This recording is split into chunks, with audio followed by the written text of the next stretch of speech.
Les pays qui sont les plus en difficulté, qui posent le plus de problèmes, c'est ceux qui ont une faible infrastructure sanitaire.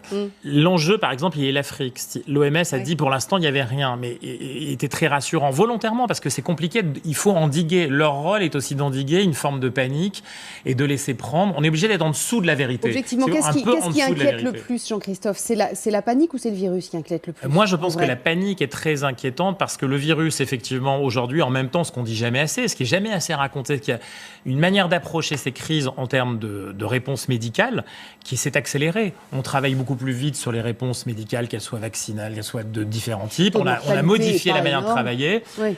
On approcherait, d'après certains, déjà de solutions qui peuvent arriver. Donc c'est moins cet aspect-là qui, malheureusement, effectivement, touche des gens qui meurent, qui décèdent, mais que l'aspect qui pourrait concerner, encore une fois, l'aspect politique, au sens où il peut y avoir une contagion de panique dans différents endroits, des aspects de migration aussi, parce que ce qu'on voit à l'œuvre entre l'Afrique ou le Moyen-Orient et ici peut imposer des difficultés. Et puis, encore une fois, j'insiste, on voit apparaître ça et là des prises de parole économiques, ça c'est le secteur de Claire, où on voit que, ah oui, on met en cause la globalisation, ce qui n'est pas tout à fait innocent chez Marine Le Pen et pas complètement faux sur certains aspects.